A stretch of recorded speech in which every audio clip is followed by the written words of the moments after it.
up, down, down, left, right, B, A, go! That was the famous Konami code, and I'm gonna use it to get through Contra. A game of all about brutal action and, well, action. You're a guy in blue. If you play two-player game, but there's a guy in red as well. You wear no shirt, and you have a headband, and you have a gun, and you have so much ammo, and you kill everything. And there's some sort of red falcon, which is vile, and you have to destroy it and save the universe while you're at it. Simplicity in... well, I wouldn't say call this elegant, but it's simple, and it's good enough. And now I have the spread gun.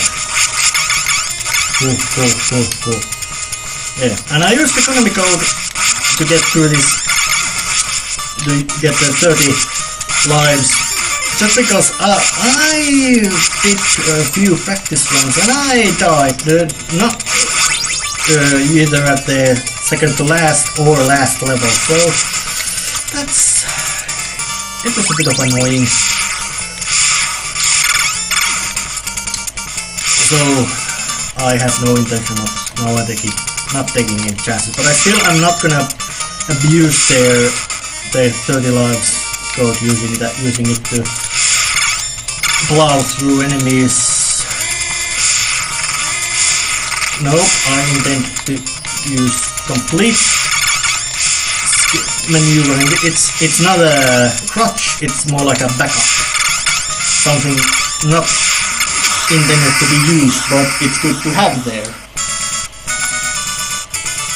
And of course, when you don't have it and you need it, that's when things go bad. But yeah, Contra. Made by Konami, originally an arcade game designed to suck away coins like vampires, and then it was converted to 8-bit Nintendo by Konami, which already made the original game as well. Game which is, you can say, it is certainly not subtle, and it has simple levels: side-scrolling ones, forward-scrolling ones, and first level was side-scrolling one, this is forward-scrolling one.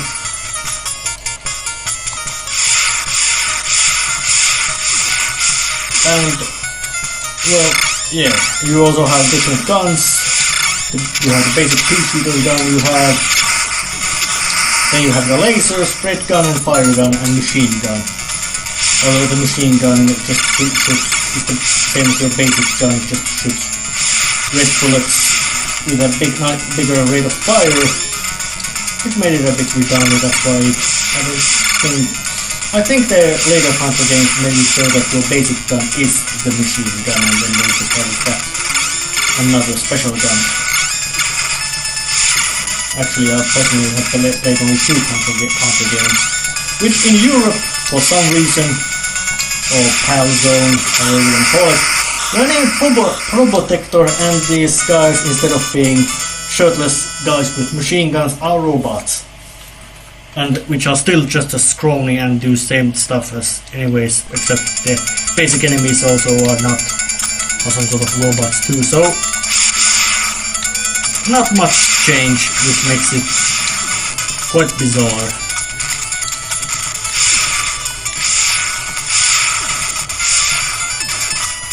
Going forward,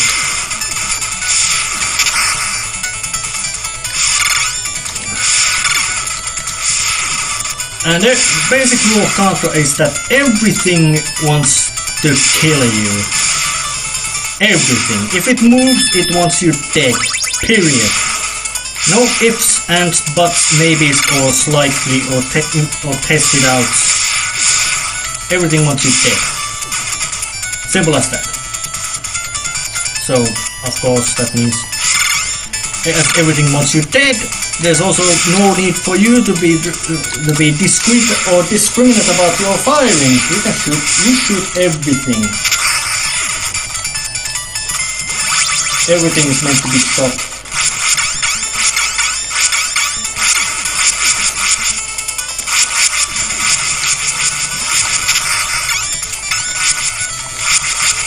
There are turrets, there are enemy goons running around, which actually later become smarter. I think they learn how to shoot. Somebody decided to issue guns to their basic henchmen. They are smart actually.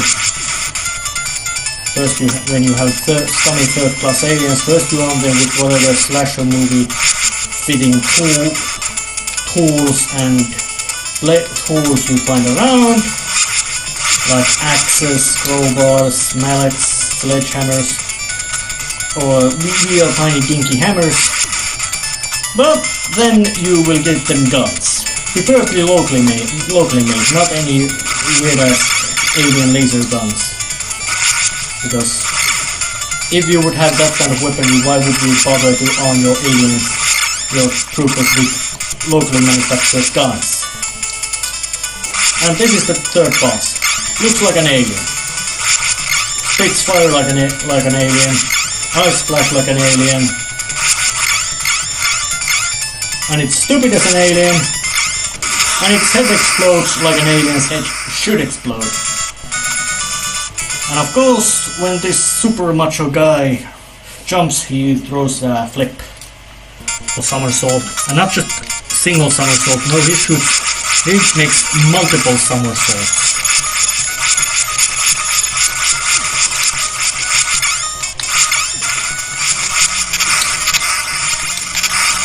And I think those guys in greens running around shooting at me or dropping those rollers or throwing the sticks of dynamite, they should be called don't shoots or not me's, and they should be screaming something like that when they run through that no, don't shoot, or not me. Mostly because they are they have a bad job, run around in front of explosive wall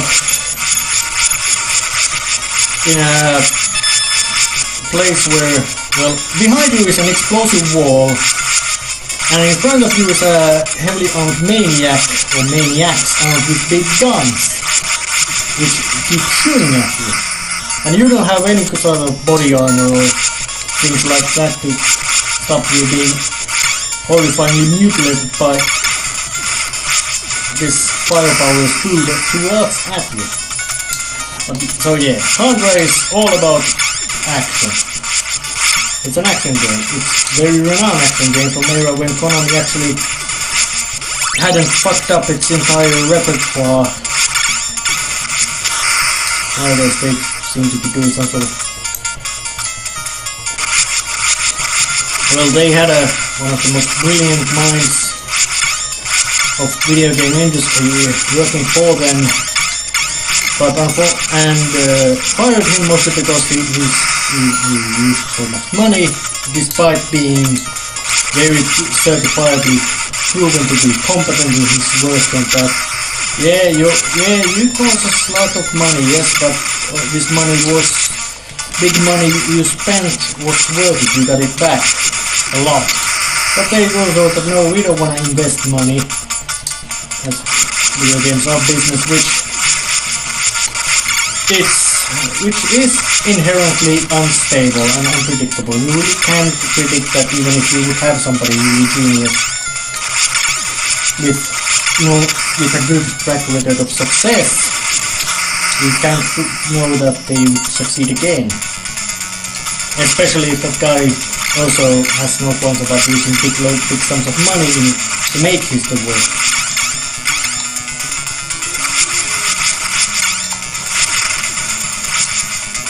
But now, yeah, boss.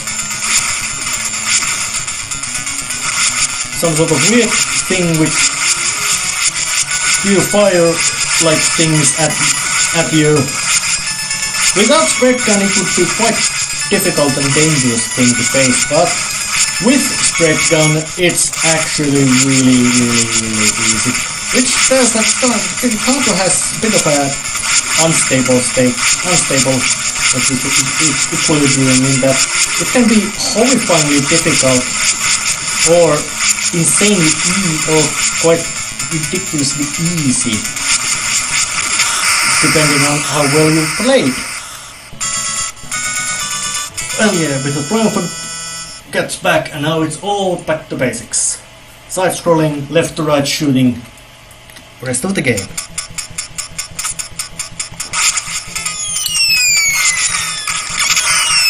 And this part it looks like I haven't needed the backup crush course made by the Konami code. I haven't kept good book about how much I've died in comparison to lives I've gained, and the basic amount of lives you get, that which is 2 extras, meaning that you could die twice basically, and the third one would be a game over. And so I haven't taken any paid heat for that, mostly because, well, I am playing it right now, so... Well, yeah, alien bastards, or whatever. And one thing which makes Contra, in a sense, extremely tough game, but, well, the fact that, well, you die in one hit and there's so much things which want to kill you. Being killed in one hit wouldn't be bad if there's nothing to kill you, but then there's so much of it, makes it quite much harder. It's still, it has that, you could call it leniency.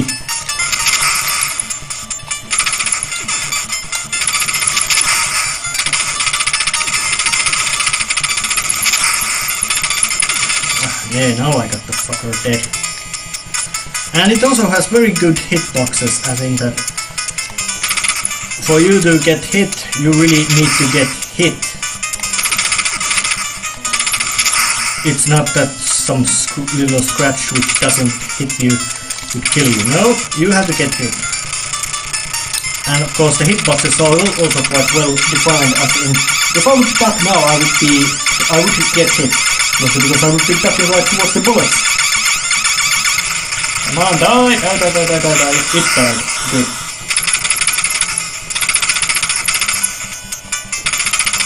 Quite manly war of machine gun. That kind of thing is...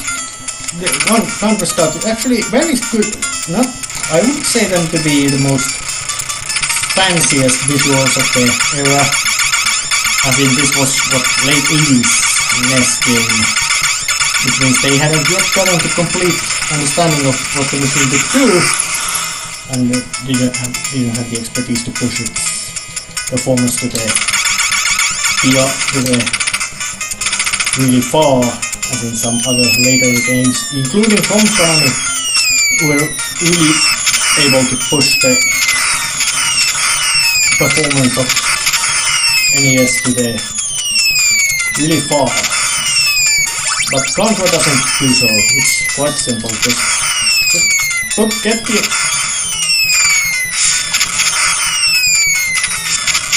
Just take our arcade game and turn it to the home machine. And that's what they've done. I don't know how much they've been compromising in quality, but to say this is still a very solid shooter game for the NES. And this boss, it appears, it sends out those UFOs and it drops bombs beneath you. Shit, now it got me right in the bad spot.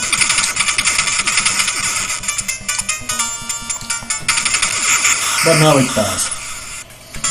It got me in a bad spot, it just in the corner, managed to grab me in the corner, which was bad. And the energy zone. Nice music, again.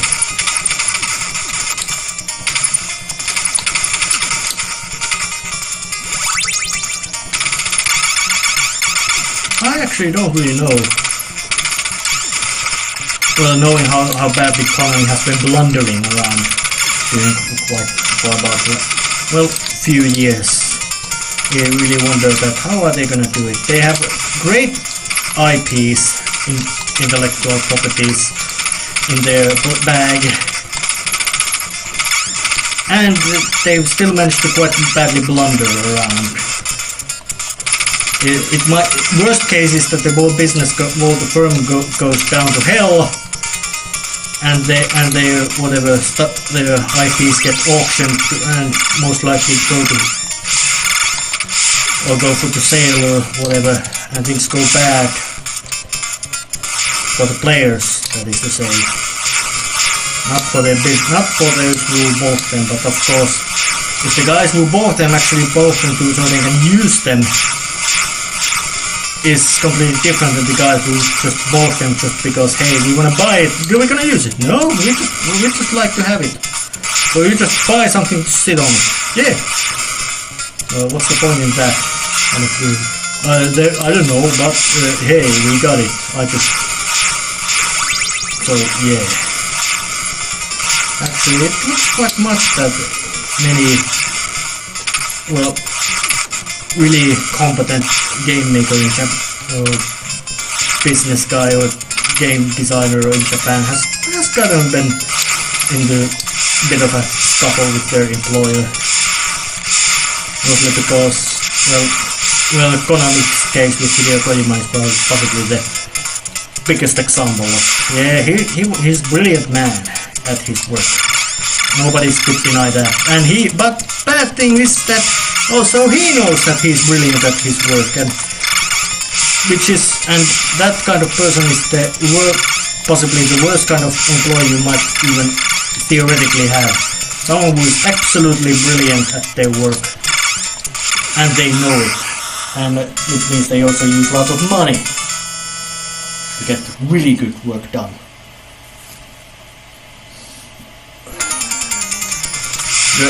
I think the example of what which includes Konami is the so-called PT Files,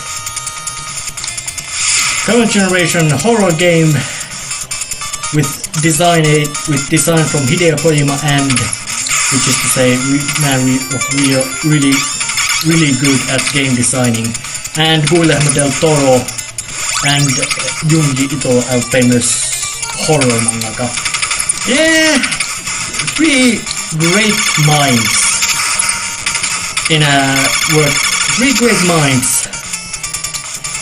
a game, and of course everybody with now After Effects, after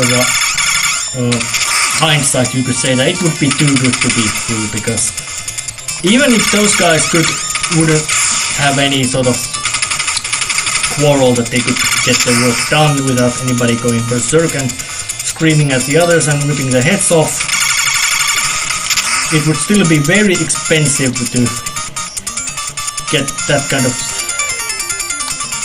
team going, or keep it going, actually, more like. And of course, nothing came out of that except for a small playable trailer which gave the name PT, which got about as much praise as you could get from a very small piece of game it was. And that was all there was. And I've seen how well that was done, and really sad, because that has potential to be shit your pants scary game. But I guess somebody got scared about how much money it would cost. Yeah. Somebody doesn't understand capitalism, or doesn't understand it well enough, including that you have to use money to make money. It just doesn't come out of nowhere. If you can't invest sufficiently to something, you are not gonna get results. If something needs, let's see, you need 1 meter of, you would need 1,000 meters of speed of cable to do something necessary, something you have to do. But somebody has to be a cheapskate and says that no, you're not gonna get 1,000, you're gonna get 600. They could, and you still have to do what we were doing. It couldn't be done. They can't do it. The whole money spent to that 600 is wasted because it can't be done. If there's no sufficient resources to whatever mission you're about to accomplish, you can't do it. Which might mean finances, materials, or whatever. So yeah, I guess that might have been.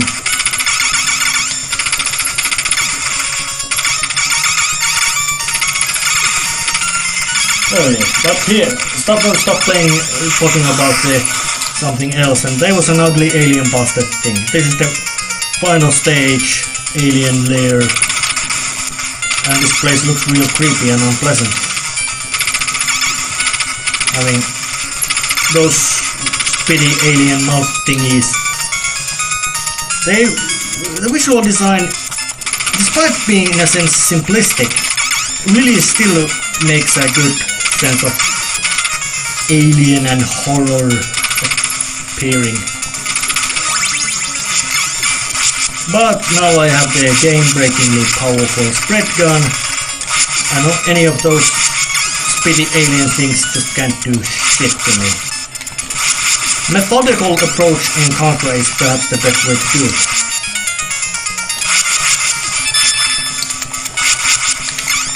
Meaning approach things, don't rush in, and if you rush in with calculation and ponder it, and with that's it. Meaning apply brute force wisely. Shit, I died. But then again, now I can just tank right through the enemies. That flashy thing is the final boss. Why it's some sort of weird alien heart, I don't know. But that's what it is. And that's what you're gonna that's what you have to kill.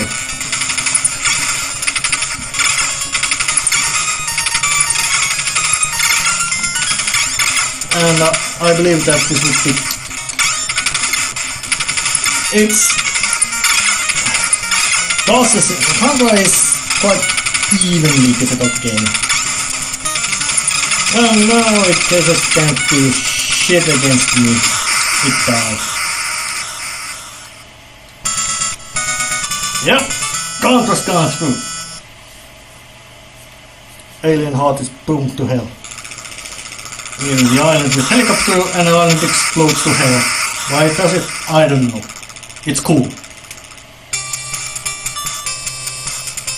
Oh yes. The Royal Red Falcon is dead and I saved your universe. I'm a hero. Yeah. Very simple ending. You killed the bad guys, you're a hero. Yeah. And of course all the guys who made the game. So yeah, that finishes Contra. And I'll be seeing next time. This was just a simple experiment. And it's time to next time.